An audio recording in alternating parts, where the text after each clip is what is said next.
There's a house built out of stone. Era, and one who escaped. Sam, thank you for joining us today. Can you take us back in time a little bit and begin to tell us your story? Tables and chairs go by the dust. This is a place where I don't feel.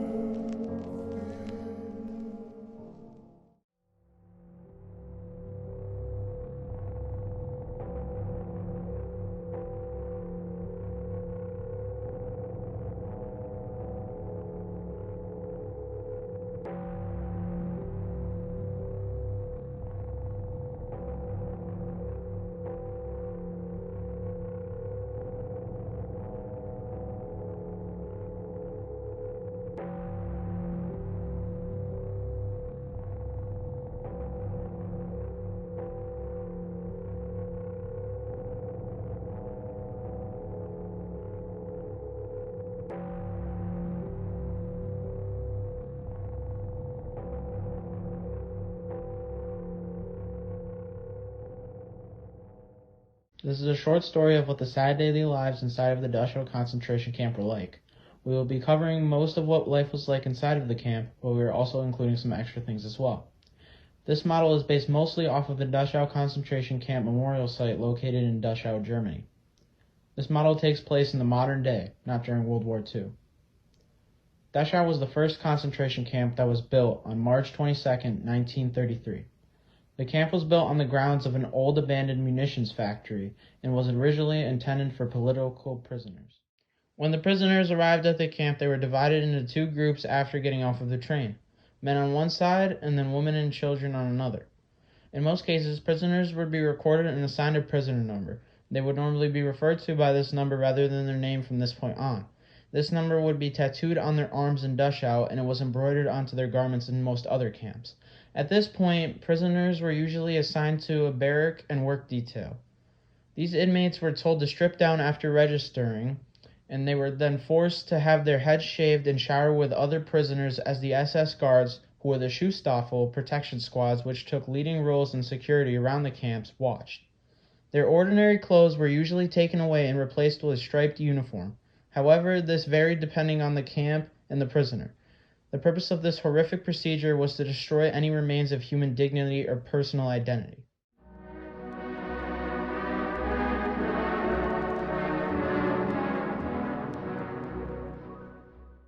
Their day started at 4 a.m. and they had 30 to 45 minutes to use the toilet, get dressed, make their beds, clean the barracks, and have breakfast. They had breakfast in the central kitchen. They drank a grain-based substitute for coffee and didn't have anything to eat. Anyone who completed these tasks too slowly faced punishment. Prisoners then lined up for morning roll call, which was a registration of all of the prisoners in the camp. The prisoners would be counted twice by the SS officers, and any discrepancies meant that they were recounted. Roll call could take hours. At this time, prisoners would have to stand outside, often in extreme weather. Any prisoner that collapsed or were found to be missing faced beatings, torture, or execution. Once the roll call was finished and the sun rose, prisoners set off for work, and some of the work they did was carrying heavy boulders up to 186 steps out of a quarry. Prisoners were usually forced to march to each place of work on foot. The length of these journeys ranged from a few hundred meters to a few kilometers away. The prisoners were often forced to sing belittling songs about themselves or others in the camp along the way for the amusement of the SS officers. After malnourishment and fatiguing routines, keeping up with the speed of the march was essential. Those that fell behind were subject to severe punishment and torture. At noon, prisoners were sometimes forced to march back for a noon roll call and to collect their lunch. During lunch, they had a soup that consisted of potatoes, rutabagas, small amounts of groats, rye flour, and Avo food extract. The soup was so disgusting that some of the prisoners could not eat it. In later years, in many of the camps, lunch was brought to the prisoners' workplaces in order to reduce the amount of time walking and increase the amount of time working. Work typically finished at approximately 5 p.m. or 6 p.m. each day, or at sundown in the winter. Although this varied greatly, some prisoners could be forced to work through the night.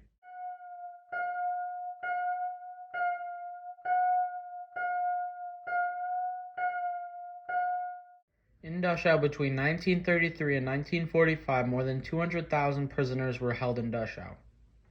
Though we could not find any documentation of escaped prisoners, we could find a survival story from a man named Max Mannheimer, who had gone through many camps such as Auschwitz, Theresienstadt, and the Warsaw Ghetto, and finally the Dachau concentration camp.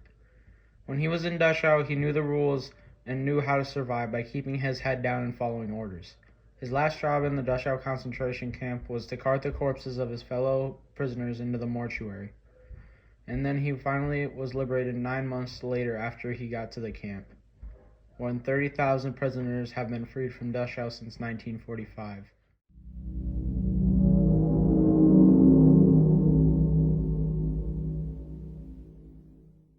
Some of the physical labor that the prisoners did while in the Dachau concentration camp was construction around the camp, such as building roads, working in gravel pits, and draining marsh pits. Dachau also had about over 140 sub-camps located in mostly southern Bavaria, where prisoners worked in armaments and lots of prisoners worked until they died. This was also a way of exterminating the prisoners, though it didn't look like it on the surface. Many prisoners died through the work. Also, with the increase of the Allies air raiding many facilities that were producing armaments, they had to start making the facilities underground. Two of these facilities' names were Mulder and Landsberg-Kaufering.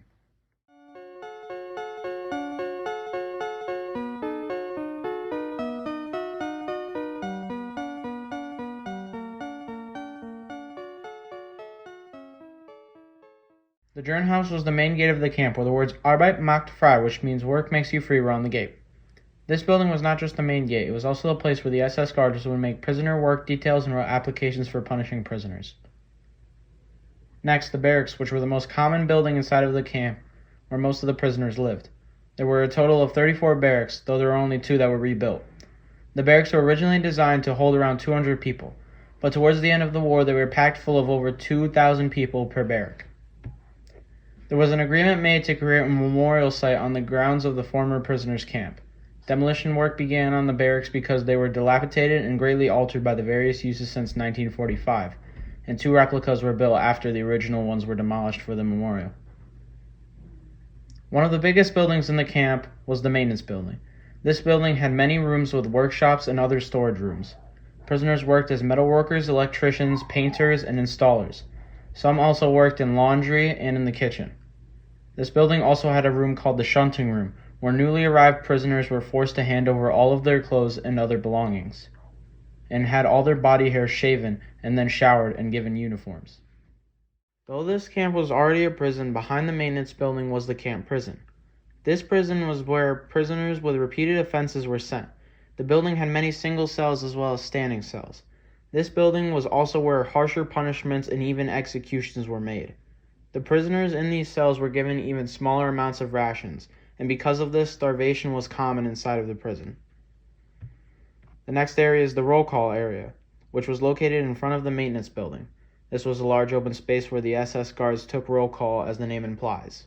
This is also where group punishments were given, such as drill exercises, which exhausted the prisoners who were already starving and frail. The guard towers that are located on each side of the barracks ensured that escape was almost impossible.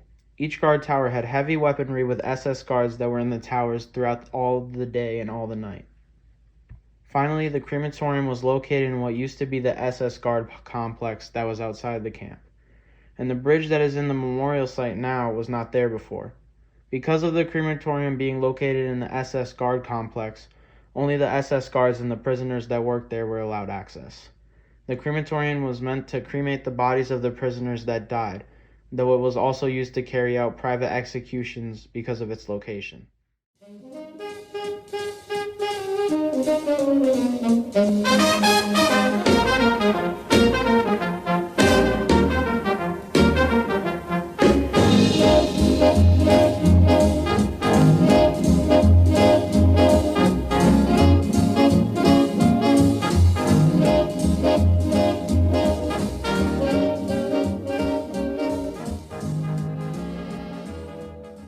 During the final days of the war, many prisoners were transferred to the Dachau concentration camp from other camps that had been liberated because it was farther into Germany.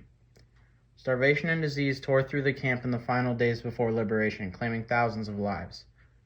In these last few days, the Nazis tried to erase what had happened there by cremating the bodies, but they couldn't erase what had happened there.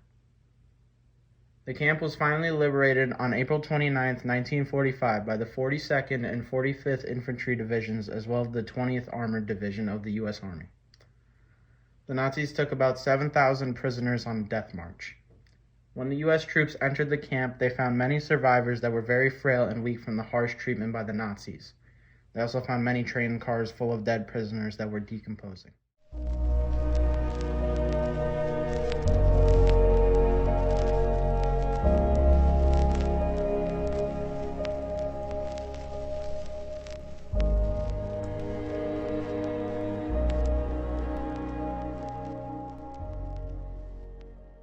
Later, after liberation, buildings were made for the memorial. One of these was a memorial for the Jews.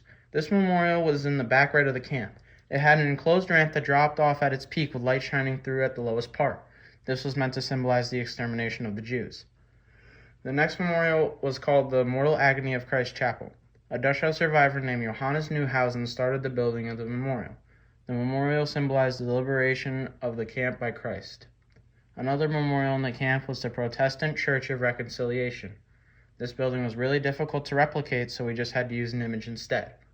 The initiative to build this memorial came from Dutch survivors of the Dachau concentration camp, and it was built by an architect named Helmut Streifler, who built the church in a way that was in contrast to the former camp's angular and symmetrical structures. The final memorial in the camp was the Russian Orthodox Church, which was located to the left of the crematorium. This building was made because Soviet prisoners were the third largest group that were in the Dachau concentration camp. The building was pre-built in Moscow and transported to the camp.